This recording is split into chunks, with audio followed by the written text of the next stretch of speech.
안녕하세요. 저는 30대 후반 여자입니다.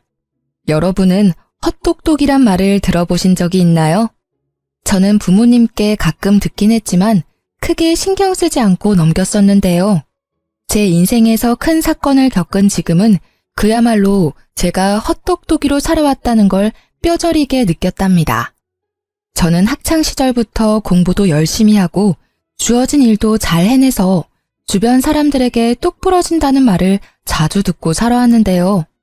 저를 정말 잘 아시는 부모님은 제가 똑똑한 척하는 헛똑똑이라서 막상 제 몫도 잘 챙기지 못하고 허튼 짓을 한다는 걸 잘 알고 계셨던 거죠. 이제는 정말 그렇게 살지 않으려고 더욱 일도 열심히 하고 사람 관리도 허투루 하지 않으며 지내고 있는데요. 얼마 전에 가장 비참했던 시절에 저를 가장 힘들게 만들었던 사람을 우연히 마주치게 되었답니다. 바로 전 신우였는데요. 제가 다니는 회사 안의 화장실에서 딱 마주치고 말았죠. 손을 씻고 있는데 누군가 뒤에서 쏘아보는 시선이 느껴져서 돌아보니 신우가 한쪽 입술만 픽 올리면서 저를 비웃고 있는 게 아니겠어요?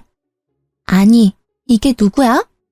원수는 외나무 다리에서 만난다더니 안 그래도 한 번 만나면 머리털 좀 다 뜯어놓고 싶었는데 하필 면접 보는 회사에서 만날 게 뭐야? 여전히 말버릇 고약한 건 여전하네. 면접 보러 왔으면 남의 회사에서 진상 부리지 말고 얌전히 있다가 가. 그리고 짜증나니까 아는 척하지 말고. 참나, 누가 누구한테 짜증난대? 그쪽 때문에 내 일진이 지금 재수가 없거든? 보아하니 여기 면접 보러 온 것 같은데 누가 언니처럼 나이 많은 사람 써주겠어요? 그 나이 먹도록 면접이나 보러 다니나 보네. 누가 누구한테 할 소린데. 너야말로 이제 30 중반인데 너 백수라서 경력도 하나 없잖아. 뭘 믿고 면접 볼 생각을 하니? 저는 인상을 팍 쓰며 눈썹을 올리는 신우의 어깨를 팍 치고 화장실을 나가버렸어요. 그리고 당당하게 면접 장소로 걸어 들어갔죠. 제가 들어가자 이미 면접장에 앉아있던 직원들이 일어나서 인사를 건넸답니다. 맞아요. 저는 이 회사의 이사로 재직 중이랍니다. 몇 년 전에 이혼한 뒤에 더욱 스펙을 쌓아서 지금의 회사의 임원으로 이직을 성공할 수 있었는데요. 전에 다니던 회사보다 작지만 앞으로 수요가 많은 분야의 회사라서 만족하며 다니고 있답니다. 오늘 고객 서비스 센터 직원들을 더 뽑으려고 면접을 보는 자리인데 신우이를 여기서 본 거죠. 저는 신우이가 들어오기만을 기다리면서 다른 사람들을 차례로 면접을 봐나갔답니다. 그리고 드디어 신우이가 다소곳한 표정으로 면접장 안으로 들어오더군요. 정상적인 사람 흉내를 내고 있으니 기가 막혀서 혼자 헛웃음까지 나오더라고요. 신우이가 깍듯이 인사를 하고 고개를 들었고 차갑게 신우이를 보고 있는 저와 눈이 딱 마주쳤어요. 신우이가 저를 보고 제 앞에 이사라는 팻말을 보고는 동공이 마구 흔들리면서 얼굴이 새하얘지더라고요. 다른 직원들의 질문에 덜덜 떨면서 제대로 답도 못하는 신우이를 한심하게 바라보며 예전 결혼 생활을 떠올렸답니다.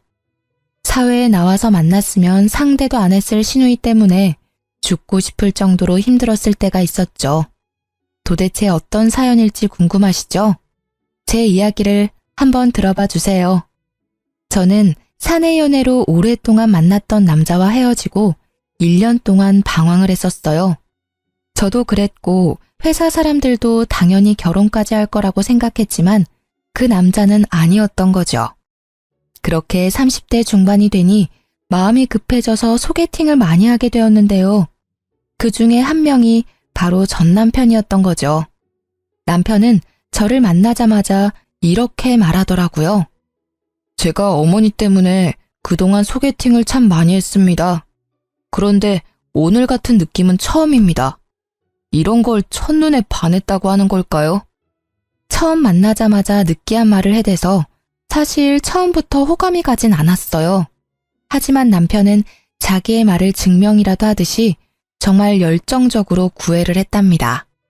거의 40에 가까운 남자가 20대 남자처럼 열정적으로 애정을 쏟아주니까 저도 마음이 기울더라고요. 직업도 대기업 팀장이라 연봉도 나쁘지 않았고 홀어머니와 여동생과 같이 산다고 했지만 가족 문제가 그렇게 크게 결혼에 걸림돌이 될 거라는 생각은 안 했던 것 같아요. 연애는 6개월 정도 하고 프로포즈를 받게 되었는데 짧은 시간이지만 자기 어머니에 대한 애틋한 마음을 자주 내비치긴 하더라고요. 우리 어머니가 나랑 여동생을 키우시느라 정말 고생을 많이 하셨어. 특히 내가 취직할 때까지 용돈 주셔가며 도와주셨지. 그래서 난 진짜 어머니한테 잘하고 싶어. 우리 부모님도 나 키우느라 고생 많이 하셨어. 어느 부모님이든 다 애틋하고 그렇지. 결혼 전에 말하고 싶은 게 있는데 물론 나도 최선을 다할 거야. 하지만 우리 효도는 각자 하자.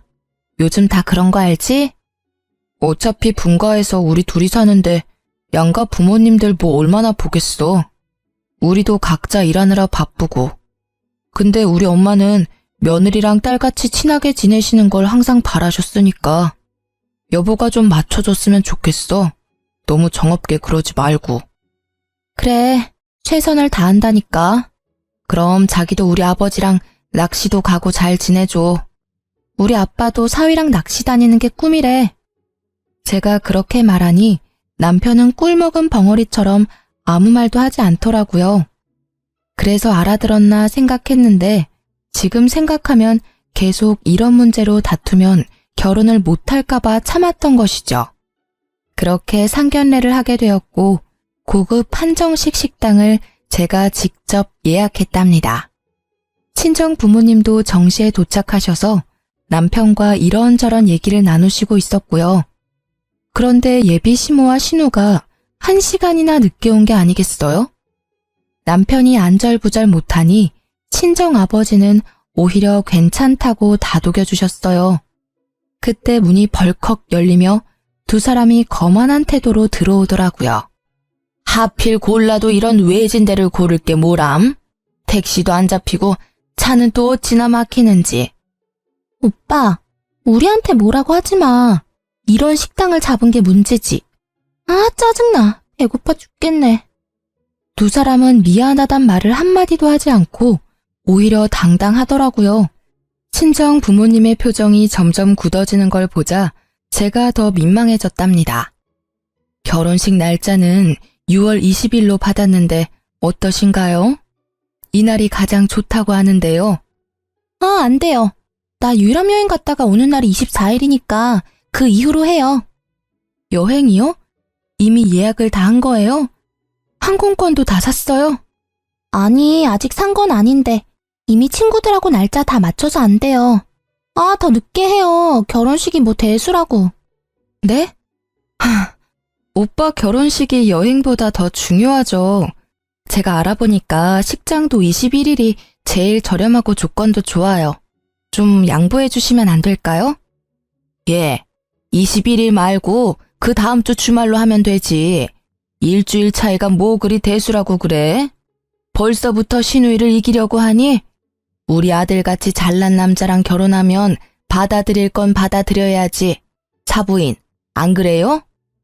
갑자기 친정아버지가 물컵을 쾅 하고 세게 놓으셨어요. 어머니가 얼른 아버지 손을 잡아 말리고 분위기는 순식간에 얼음처럼 차가워졌답니다. 화가 난 아버지를 보고 시모가 그제야 말을 아끼더라고요. 결국 결혼식 날짜는 다시 잡아보기로 하고 그 비싼 밥도 먹는 둥 마는 둥 한 채로 상견례가 마무리되었죠. 집으로 돌아오는 내내 친정 부모님은 아무 말씀도 없으시더라고요. 시모와 신우의 얼굴을 떠올리니 저도 마음이 심란해져서 결혼하는 게 잘하는 일인지 헷갈렸죠. 집에 돌아와서 아버지가 딱 한마디 하시고 방으로 들어가시더라고요. 이 결혼 다시 생각해봐라. 아버지의 차가운 목소리에 정신이 번뜩 드는 것 같았어요. 그래서 며칠간 고심 끝에 남편에게 결혼을 다시 생각해보자고 말했답니다.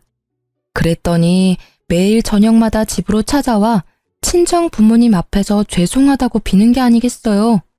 제 앞에서도 눈물을 흘리면서 애원을 하고 일주일 정도를 매일 와서 아버지를 설득하더라고요.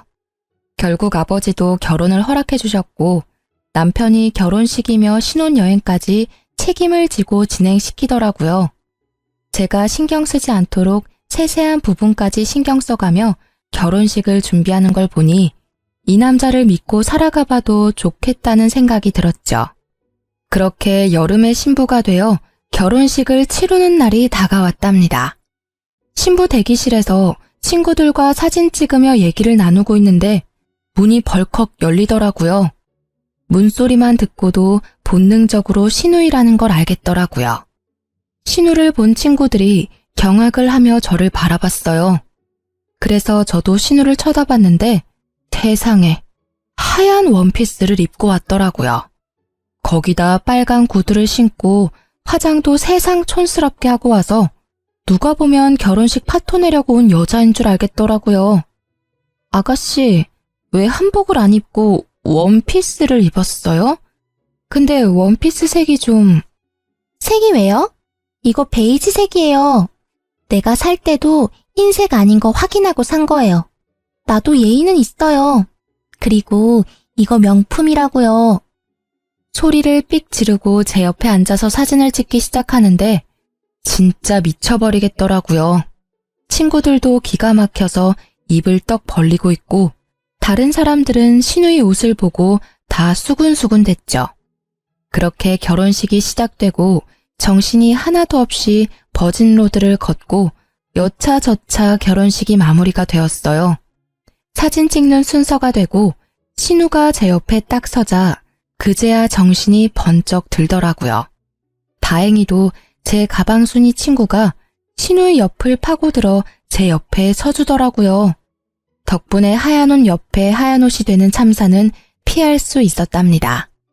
그렇게 정신없이 사진을 찍고 부케도 던지고 마무리가 되었어요. 그때 갑자기 시모가 앞으로 떡하니 나와 사진사를 부르는 게 아니겠어요? 이제 다 찍은 거죠? 그럼 나 좀 찍어줘요. 여기 배경도 멋있고 좋네. 얼른요. 사진사가 영문을 몰라 쳐다보니 시모가 얼른 의자를 하나 가져와서 가운데에 딱 놓고 앉더라고요. 자자, 얼른 찍어줘 봐요. 오늘처럼 이렇게 화장하고 한복 곱게 입었을 때 독사진 좀 찍어두려고 그래요. 저는 너무 황당하고 하객들 보기에도 부끄러워서 남편을 푹 찔렀어요. 지금 어머니 뭐 하시는 거야? 왜 갑자기 사진을 찍으신다는 거야? 좀 말려봐. 아니, 오늘 예쁘게 하고 오셨다고 나중에 쓰실 영정사진 좀 찍으신대. 뭐? 지금 뭘 찍는다고? 제정신이야? 자기도 알고 있었어? 남편은 어깨를 으쓱하더니 뭐가 대수라는 듯이 오히려 놀라는 저를 이상하게 바라보기까지 하더라고요. 사돈도 오늘 한복 곱게 입으신 김에 한 장 찍어둬요. 이게 다 돈 버는 거니까.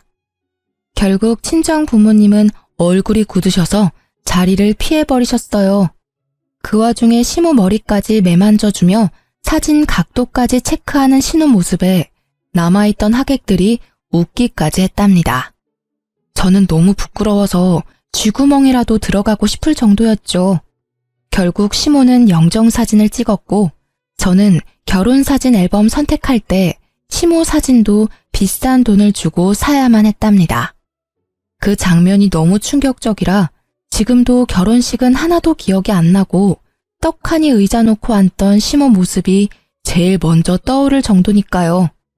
신혼집은 시댁과 차로 10분 거리에 있었어요. 남편이 시댁이 있는 동네가 좋다면서 직접 전세 자금까지 다 내면서까지 마련한 아파트였기 때문에 어쩔 수 없이 가까이서 살게 된 거죠. 신혼여행 다녀오고 그 다음 주 주말부터 시모가 남편에게 전화를 해서 집에 오라고 난리를 부리더라고요. 엄마가 나랑 떨어져 살게 되니까 적응이 안 돼서 너무 울적하시대. 토요일마다 집에 와서 같이 밥 먹자는데 가면 안 될까? 매주 토요일마다 가자고? 그건 좀 너무하지 않아? 나도 쉴 시간은 있어야지. 그럼 일요일은 우리 집에 매주 갈 수 있어? 아니잖아. 지금은 초반이니까 좀 맞춰드리고 점점 안 가면 되지. 아, 너무 깐깐하게 굴지 말고. 일단 이번 주는 가는 거다. 알았지? 그렇게 토요일에 시댁에 가게 되었는데요. 진짜 너무 가기 싫었지만 신혼이니 좋은 게 좋은 거란 심정으로 따라 나섰죠. 저녁 5시쯤 도착해서 나가서 외식을 하던지 배달을 시켜 먹으려고 생각을 하고 있었는데요. 시댁에 딱 들어가니 시모가 제 인사도 받지 않고 고갯짓으로 주방을 가리키는 게 아니겠어요? 황당했지만 주방으로 들어가 봤는데 싱크대 가득 장봐온 채소며 고기들이 쌓여 있더라고요.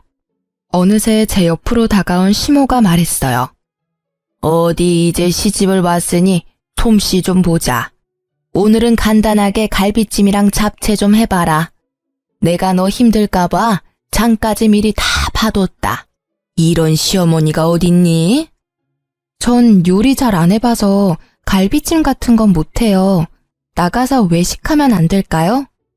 너는 나이가 몇인데 음식도 못하는 게 말이 되니? 앞으로 명절이며 제사며 어떻게 하려고 그래? 너는 이 집안의 큰 며느리야. 얘가 아주 정신을 빼놓고 살았네. 니네 엄마는 여지껏 뭘 가르친 거야? 그리고 못하는 게 어딨어? 지금부터 배워. 요즘 인터넷 보면 만드는 법 다 나와 있잖아. 보면서 해봐.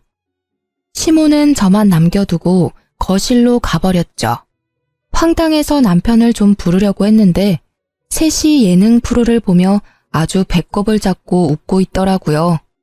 진짜 어이가 없어서 남편과 눈 좀 마주치려고 계속 애쓰고 있는데 시모가 저를 매서운 눈으로 째려보면서 얼른 하라는 식으로 또 고갯짓을 했죠.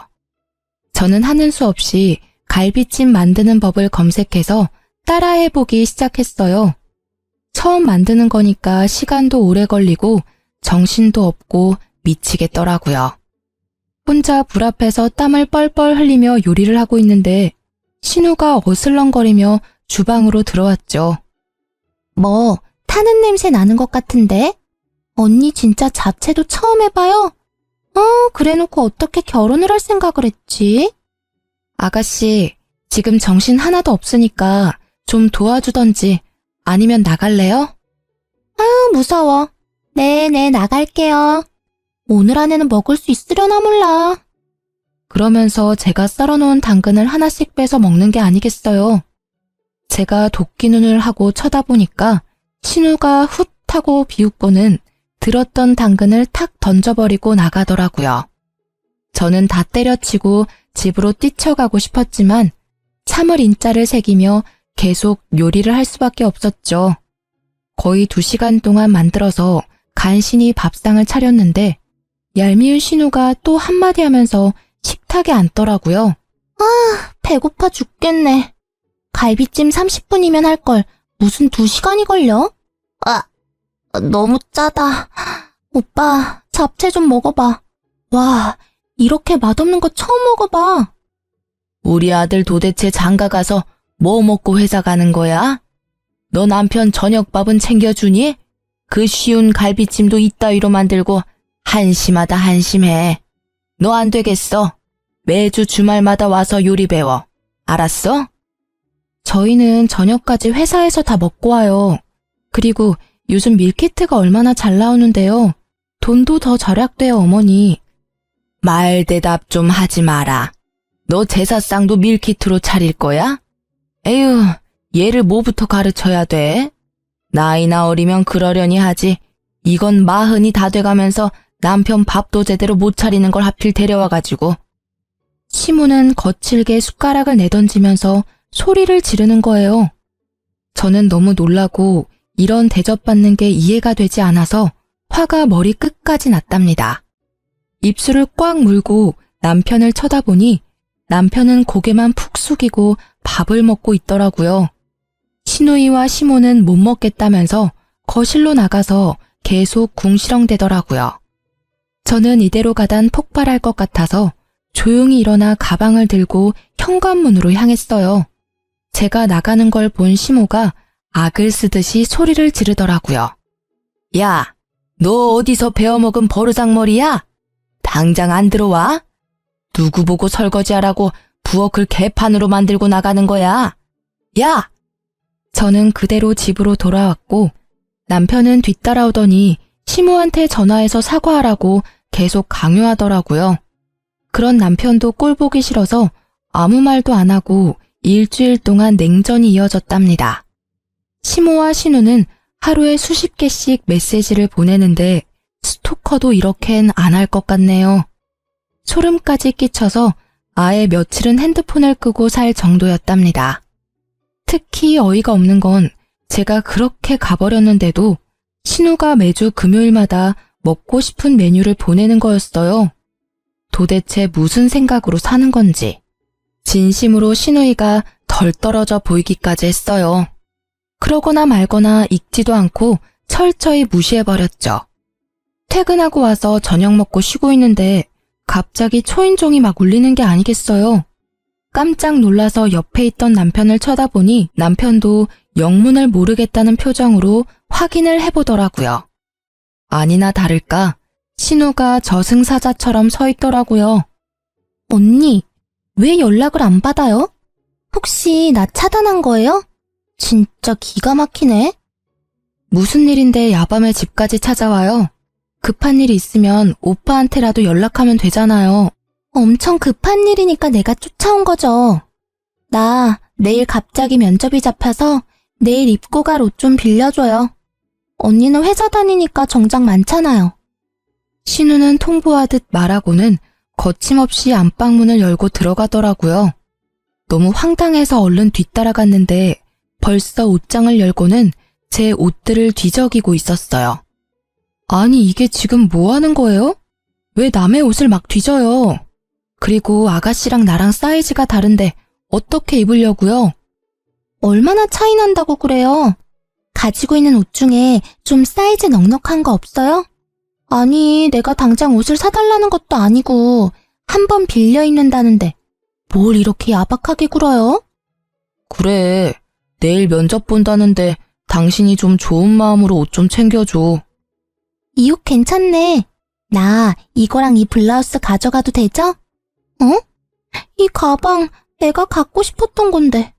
나 내일 한 번만 들고 갔다 오면 안 돼요? 가방은 안 돼요. 나도 큰 마음 먹고 산 거라 몇 번 들지도 않았어요. 옷만 가져가요. 언니, 새 것도 아니고 쓰던 건데. 내일 한 번만 빌려줄 수 있잖아요. 정없이 뭘 그렇게 딱 잘라요? 딱 한 번만요. 그럼 잘 쓸게요. 제가 말릴 새도 없이 신우는 가방이랑 옷들을 가지고 현관문으로 질주를 하더라고요. 현관문까지 휑하게 열어놓고 가버린 걸 보니 기가 막혀도 진짜 한참 막히더라고요. 남편도 제가 한마디 할 줄 알고 슬그머니 화장실로 들어가서 나오지도 않고 저는 혼자 냉수를 벌컥벌컥 들이켜고 화를 식혀야만 했답니다. 하루만 입고 돌려준다더니 옷과 가방을 가져간 지 벌써 한 달이 흐르고 있었어요. 저는 남편을 앞세워서 시댁으로 찾아가 봤죠. 아니 그렇게 전화를 해도 받지도 않더니 네가 무슨 바람이 불어서 집까지 다 왔냐? 온 김에 저녁이나 해서 먹고 가라. 역시나 제가 집안에 들어가자마자 시모는 밥 타령을 하기 시작하더라고요. 저는 시모의 말을 무시하고 신우이의 방으로 들어갔어요. 얼마나 정리를 안 하고 사는지 돼지우리가 따로 없더라고요. 저는 신우 옷장을 열어 제 옷을 찾기 시작했죠. 저 구석에 돌돌 말려서 처박힌 블라우스를 발견할 수 있었어요. 옷을 펼쳐보니 세상에 김치국물 자국이 길게 나 있는 게 아니겠어요? 제가 비싸게 주고 산 실크 블라우스였는데 그걸 가져가더니만 마구 더럽혀 놓은 모습에 화가 머리끝까지 났죠. 더럽혔으면 빨아놓기라도 해야 하는 거 아닌가요? 신우가 저를 자기 아래로 생각하니까 이딴 행동을 할 수 있다는 걸 깨달았죠. 저는 옷장을 뒤져서 신우의 옷 중에서 그나마 비싸 보이는 니트를 찾아서 화장실로 갔어요. 그러고는 변기 안에서 신우의 옷을 마구 쑤셔놓고 나와버렸어요. 마침 신우이가 집으로 딱 들어오더라고요. 그런데 저한테 뺏어갔던 가방을 떡하니 들고 있는 게 아니겠어요. 아가씨, 하루 빌려간다면서 한 달이 지나도록 왜 옷을 안 가져와요? 그리고 그 가방, 내 건데 왜 본인 것처럼 들고 다녀요? 당장 내놔요. 아, 진짜. 그까짓 것 얼마나 한다고 집까지 와서 난리예요. 어차피 언니한테 이 가방 어울리지도 않아요. 나이 들어서 이런 거 들면 뭐해요? 들고 다녔으니까 준 거잖아요. 그냥 나한테 줘요. 사달라는 것도 아니고. 이거 봐요. 옷에도 김치 국물 잔뜩 흘려놓고. 아가씨는 기본 예의가 없네요.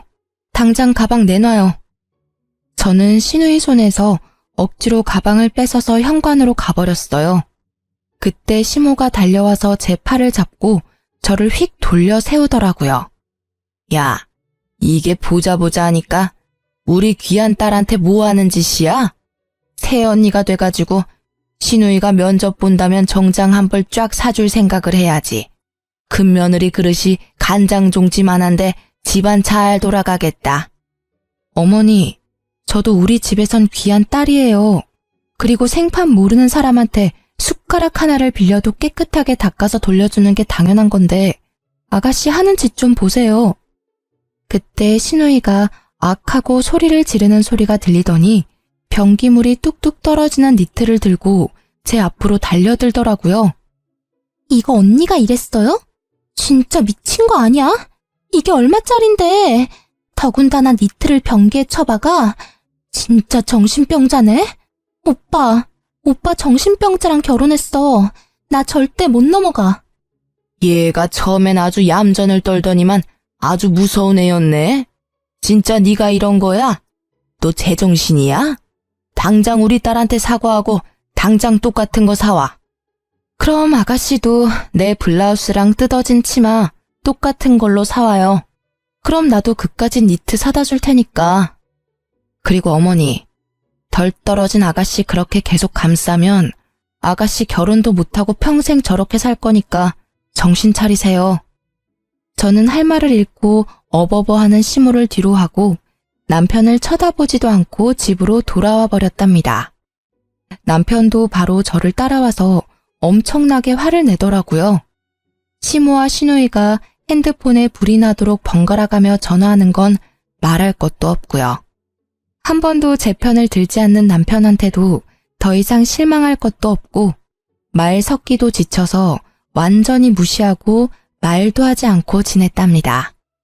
한 달 넘게 남편과 말도 하지 않으니까 남편도 기가 죽었는지 제 눈치를 살살 보며 지내더라고요. 저는 그 사이에 남편에게 모든 정이 다 떨어져 버려서 남편이 쩝쩝대며 밥 먹는 모습도 꼴보기가 싫을 정도였어요. 그래서 될 수 있으면 야근까지 하고 집에 늦게 들어왔답니다. 주말에도 근무를 지원해 남편과 함께 있는 시간을 최대한 만들지 않으려고 했어요. 그렇게 몇 달이 지나고 잠잠하던 시모가 슬금슬금 연락이 오기 시작하더라고요. 신우도 이번 주 메뉴를 적어서 보내기 시작하는데 진짜 정신이 이상한 게 아닌가 하는 생각까지 들었어요. 일반적인 사람이라면 이럴 수가 없잖아요.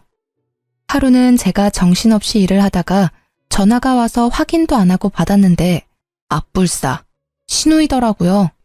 이제야 전화를 받네요. 엄마가 이번 주 토요일에 와서 닭볶음탕 만들어서 같이 먹재요. 그럼 지금까지 했던 행동들 용서해주고 다시 잘 지내본다니까 장 봐서 일찍 와요.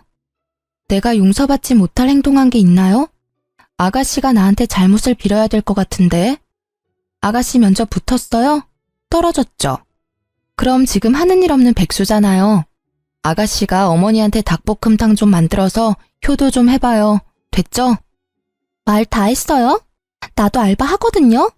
나한테 이렇게 대한 거 엄마한테 다 말할 거니까 알아서 해요. 내가 엄마 대신 좋게 말해보려고 했는데 안 되겠네 진짜. 저는 픽 비웃어주고는 전화를 끊어버렸어요. 그날 밤 늦게 집에 들어갔는데 남편이 저를 기다리고 있었는지 소파에 다소곳이 앉아있더라고요. 그러더니 바로 어디론가 전화를 걸더니 대뜸 저한테 핸드폰을 넘겨주는 게 아니겠어요? 인상을 쓰며 전화를 받았더니 시모가 악을 쓰기 시작했죠. 야, 네가 뭔데 시어미를 무시해? 네 부모가 그렇게 가르치든? 너 내가 내일 네 회사 쳐들어가서 다 깨부수고 망신 주기 전에 토요일에 장 봐서 집으로 튀어와. 알아들었어? 저는 시모와 전화를 끊고 남편을 쏘아보았어요. 당신 솔직히 몇 달째 시댁에도 안 가고 안부 전화도 안 하고 너무한 거 아니야? 나한테 쌀쌀맞게 구는 건 내가 참을 수 있는데 우리 엄마한테는 그러지 마. 나 키우느라 얼마나 고생을 하셨는데. 며느리랑 좀 잘 지내고 싶으시다는데 도대체 왜 그래? 그럼 당신은 왜 우리 집에 전화도 안 하고 가지도 않는 건데? 신우가 나한테 미안하다고 상식적으로 한마디만 했어도 내가 이렇게 정 떨어지진 않았어. 아니, 사위랑 며느리가 같아. 사위는 손님이라잖아. 손님이 전화하냐? 그리고 그거 옷 몇 푼이나 한다고 그 난리인지 난 지금도 이해가 안 된다. 가족끼리 싸우기도 하고 화해하고 그렇게 사는 거 아니야? 당신 너무 이기적인 거 알아? 토요일에 무조건 가는 거야. 역시 남편과는 대화가 전혀 통하지 않았어요. 그놈의 닭볶음탕이 이렇게 저를 힘들게 할지는 상상도 못했는데 말이죠. 저는 작년 이맘때쯤에 저를 떠올려 봤어요. 시댁과 남편과 엮이지 않았을 땐 자유롭고 홀가분한 삶을 살았었는데 지금은 너무나 숨이 턱턱 막혀왔어요. 결혼하지 말라는 친구들의 말이 그냥 행복에 겨운 투정인 줄 알았는데 진심이었을 것 같다는 생각이 들었죠. 왜 결혼을 했는지 너무나 후회되고 할 수만 있다면 작년으로 시간을 되돌리고 싶었답니다. 결국 토요일에 장을 봐서 남편과 시댁으로 갔죠. 집 안으로 들어가 보니 시모와 신우는 저를 아는 척도 안 하고 텔레비전을 보고 낄낄대고 있더라고요. 저도 말 섞기 싫어서 바로 주방으로 들어가서 재료를 손질하기 시작했어요. 닭을 데치고 있는데 시모가 어느새 쓱 들어와서 제가 하는 걸 보고 있더라고요. 닭볶음탕 해보긴 했니? 닭 냄새 안 나게 잘해라. 네 남편이 얼마나 냄새에 민감한 줄 아니? 전 시모 말에 대꾸도 안 하고 요리를 해나갔어요. 시모가 머쓱해졌는지 알아서 주방을 나가더라고요. 그렇게 닭볶음탕이 완성되었고 저는 식탁에 한 상 차려놓았죠. 와, 냄새 좋은데? 맛있어 보이네. 처음인데도 그럴듯한데? 먹어봐야 아는 거지. 아니 하면 이렇게 잘하면서 왜 그렇게 튕겨? 세 사람 다 숟가락을 들고 먹기 시작했죠. 저는 가만히 앉아서 바라보기만 했답니다. 아, 이게 뭐야? 토할 것 같아. 왜? 얘, 이게 뭐니? 아우 짜! 소금을 들이부었어? 어머, 그렇게 짜요? 제가 처음 해봐서 맛을 잘 모르겠더라고요. 먹어봐도 계속 싱거워서 소금을 좀 더 넣었는데. 먹어보니 좀 짜긴 하네요. 어떡하죠? 시모가 열이 받았는지 숟가락을 집어 던지더라고요. 신우는 화장실에 가서 토를 하는지 입을 씻어내는지 한참을 나오지 않았죠. 당신 이게 뭐 하는 짓이야? 진짜 실수한 거 맞아? 이렇게 소금 범벅을 해놓고 어떻게 남편 먹으라고 내놓을 수가 있어? 너 딱 봐도 일부러 그랬지? 이거 진짜 못 쓰겠네. 주방도 아주 개판으로 만들어 놓고. 너 당장 싹 정리하고 집 청소까지 다 해놓고 있어. 너는 밥 먹을 자격도 없어. 우리는 나가서 밥 먹고 올 테니까 그때까지 기다리고 있어. 난 이번 일 절대 그냥 못 넘어가. 이건 우리 집을 무시하는 거야. 저는 아무 대꾸도 하지 않고 소금 범벅 닭볶음탕을 바라보고 있었죠. 세 사람은 기가 막히다고 한참을 열을 내더니 밖으로 나가더라고요. 저는 주방을 더 엉망으로 만들어 놓고 닭볶음탕이 담긴 냄비를 가지고 친정으로 향했어요. 사실 덜어놓은 한 접시에만 소금을 쏟아부었고 나머지는 정상적인 닭볶음탕이었거든요.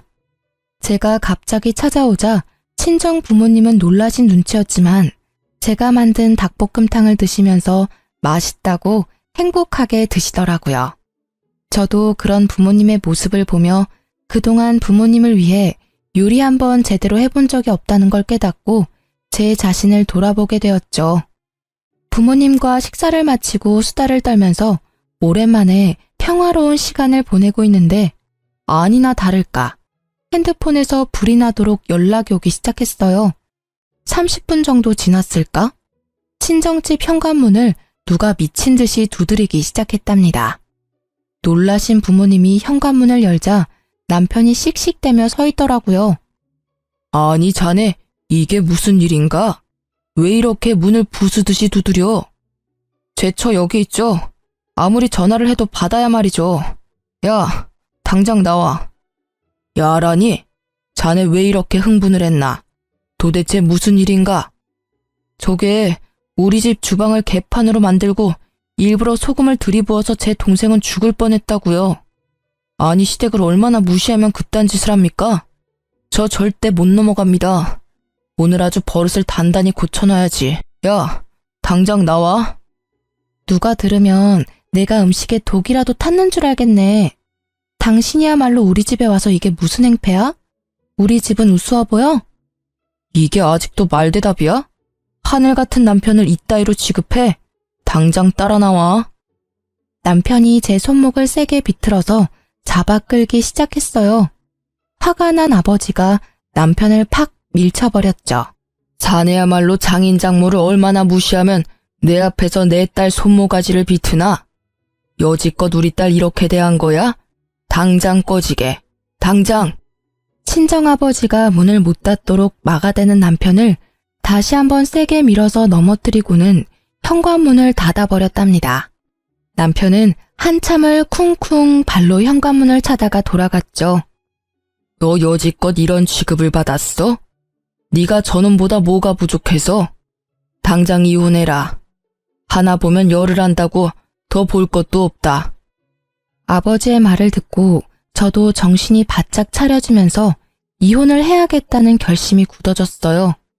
그렇게 당장 남편에게 이혼을 통보했고 남편은 절대 안 된다며 집으로 들어오라고 했어요. 난 이혼할 때까지는 절대 그 집으로 돌아가는 일 없을 거야. 내가 그 집에 가는 날은 내 짐을 빼오는 날뿐이야. 오늘 당신 회사로도 이혼 서류 보냈으니까 당장 도장 찍어서 보내. 내가 바람을 폈냐? 너를 패기라도 했냐? 내가 이혼 안 하겠다는데 네가 무슨 수로 이혼을 할 건데? 어디 한번 계속 개겨봐. 누가 이기나 보자. 저는 닭볶음탕을 만들러 간 날에 시모와 남편이 한 대화를 모두 녹음했었고 남편이 친정에 와서 소란을 피운 것도 모두 녹음을 해놓았었거든요. 일부분을 남편에게 보내자 남편이 일단 이혼 서류 들고 만나자고 태도를 바꾸더라고요. 그래서 약속 장소로 나가서 남편을 기다렸답니다. 문 쪽이 소란스러워 뒤돌아보니 시모와 시누이와 남편이 같이 몰려 들어오더라고요. 시모는 저를 보자마자 제 따귀를 마구 때리기 시작했어요. 저는 너무 놀라서 대응도 못하고 몸이 굳어버렸죠. 누구 마음대로 이혼이야? 너는 내가 오늘 버르장머리를 확실히 고쳐놓을 거야. 니까짓 게 뭔데 우리 집안을 무시하고 쑥대밭으로 만들어? 그것도 모자라서 우리 아들을 이혼남 만들겠다고? 이게? 지금 저 때린 거 후회하실 텐데요. 누군 이혼녀 되고 싶어서 되나요? 제 인생도 그쪽 때문에 아주 더럽게 꼬였네요. 보자 하니까 우리 엄마한테 뭔 말버릇이야? 이번엔 신우가 달려들어 제 머리채를 잡고 흔들기 시작했어요. 제가 신우의 팔목을 마구 핥히어대자 시모가 제 팔을 붙들지 뭐해요. 제가 무차별적으로 당하고 있는데 남편은 그 모습을 보고만 있더라고요. 여기요, 경찰 좀 불러주세요. 사장님! 제가 소리치자 시모가 제 입을 틀어막기까지 하더라고요. 경찰이 올까봐 무서웠는지 저를 끌고 밖으로 나가려고 하길래 안간 힘을 써서 주저앉아 버티기 시작했답니다. 사람들이 신고를 했는지 다행히도 금방 경찰이 출동했고 다 같이 경찰서로 향했어요. 제 인생 처음으로 경찰서에 와서 조사도 받고 결혼하고 참 별일을 다 겪는다 싶었죠. 저는 경찰에게 폭행죄와 협박죄로 세 사람 모두 고발하겠다고 하고 진술서를 적기 시작했고 그 모습을 보던 세 사람이 펄쩍 뛰었죠. 아니, 가족끼리 좀 다툰 거 가지고 무슨 협박죄. 형사님, 얘 좀 보세요. 말도 안 되는 소리를 하고 있네, 진짜. 혜언니가 좀 정신이 이상해서 우리가 좀 주의를 준 거예요. 그리고 뭐, 증거 있어요? 우리가 때린 증거 있냐고요. 참나, 증거는 차고 넘치네요. 목격자도 많고 카페에는 CCTV도 있습니다. 일단 고소 진행한다니 조사 들어가면 알게 되겠죠. 경찰 말을 듣고는 시모가 갑자기 제 손을 덥석 잡고 비굴하게 미소를 짓더라고요. 아유, 얘. 내가 너무 화가 나서 정신이 어떻게 됐었나 보다. 정말 미안하다. 우리 서로 간에 이해하고 용서하고 다시 잘 지내보자. 우리 가족 아니니? 저를 정말 가족으로 생각하셨으면 그렇게 개 패듯이 패진 않았겠죠. 아니죠. 키우던 개도 그렇게는 안 때리겠어요. 저는 절대 합의도 고소 취하도 안 할 거니까 법대로 해요. 형사님, 계속 진행해주세요. 남편이 점점 일이 심각하게 돌아가는 걸 느꼈는지 저에게 조용히 말하더라고요. 고소 취하하면 이혼해 줄게. 원하면 지금 당장 도장 찍어줄게. 저는 바로 가방에서 이혼 서류를 꺼내서 남편에게 내밀었어요. 남편은 바로 도장을 찍어 건네줬죠. 일단 고소를 나중으로 미루고 이혼 서류부터 접수했고 시댁에게 폭력을 당했다는 증거가 있어서 좀 더 빠르게 판결을 받을 수 있었어요. 그렇게 1년이 채 넘지 않은 결혼 생활의 종지부를 찍게 되었답니다. 이혼 확정 신고한 바로 다음 날 저는 다시 해당 경찰서에 찾아가 고소를 진행했고 몇 달이 지나 시모와 시누이에게 폭행죄로 벌금이 선고되었다는 걸 통보받을 수 있었어요. 그리고 바로 남편과 시모에게 계속 연락이 왔고 제가 받지 않자 온갖 욕을 해대며 음성 메시지를 잔뜩 남겨놓았더라고요. 전 상대하기도 싫어서 바로 핸드폰 번호도 바꾸어버리고 남편과 시댁 자체를 머릿속에서 지워버리려고 온갖 노력을 했어요. 1년의 결혼과 이혼 과정은 제 인생에서 철저히 도려내고 싶은 부분이라 오히려 질질 끌지 않고 빨리 해결해서 감사할 뿐이었죠. 그렇게 5년의 시간이 흐르고 저는 연애도 하지 않고 오로지 일에만 몰두했답니다. 그러다가 헤드헌터에게서 현재 회사의 임원 자리로 스카웃 제의를 받아 이직을 하게 되었고 혼자여도 만족스러운 삶을 살아가고 있었죠.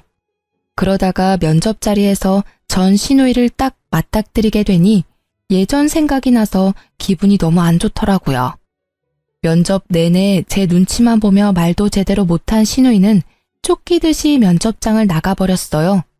그렇게 마무리가 되었나 싶었는데 복도에서 저를 기다리고 있더라고요. 제가 무시하고 지나가자 거칠게 제 손목을 낚아채는 거 있죠? 저는 시누이의 손을 탁 쳐내고 날카롭게 쏘아붙였어요.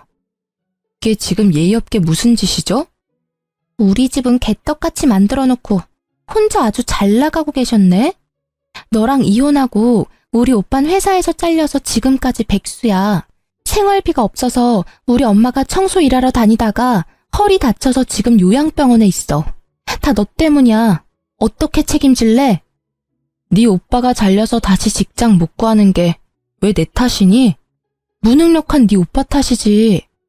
그럼 네가 정신 차리고 고깃집 불판이라도 닦아서 돈을 벌어야지. 너 지금까지 백수지? 뭐? 너 지금 말 다 했어? 너 때문에 빨간 줄 생겨서 취직도 못하는 거잖아. 네가 책임져. 그러니까 나 여기 합격시켜. 너 이사라며. 신우가 큰 소리를 내는 게 들렸는지 대표님이 이쪽으로 걸어오는 게 보였어요. 김 이사님, 무슨 일 있나요? 괜찮아요? 아닙니다. 아무 일 없습니다. 대표님, 오늘 면접 지원자인데 끝나고 뭘 좀 물어보셔서요. 신우의 눈에도 대표님이 젊은 훈남으로 보이는지 갑자기 얼굴을 붉히며 다소곳해지더라고요. 그 모습이 어이가 없어서 헛웃음이 났죠. 저는 주위를 둘러보고 아무도 없다는 걸 확인하고는 슬쩍 대표님의 팔짱을 꼈답니다. 대표님이 놀라서 저를 바라보다가 저와 눈이 마주치고 흐뭇하게 미소를 지었어요. 그 모습을 보고 신우이의 입이 떡 벌어진 채 굳어 있더라고요. 비밀로 하자더니 소문이라도 나면 어쩌려고 그래요? 나야 좋지만. 사실 저는 대표님과 1년 넘게 사내 연애 중이었답니다. 저보다 4살이 많은데 일만 하느라 여지껏 연애도 많이 해보지 않았던 대표님과 매일 야근하며 붙어있다 보니 이성적인 감정이 싹 트더라고요.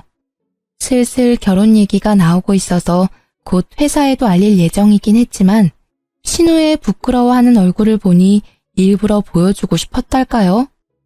합격자는 내가 결정하는 게 아니라 서류 전형과 면접 점수를 합산해서 공정하게 선발할 예정입니다. 합격자 발표까지 기다리세요. 입술을 씹으며 저를 노려보는 신우이를 뒤로하고 대표님과 함께 사무실로 돌아갔죠. 당연히 합격하지 못했고요.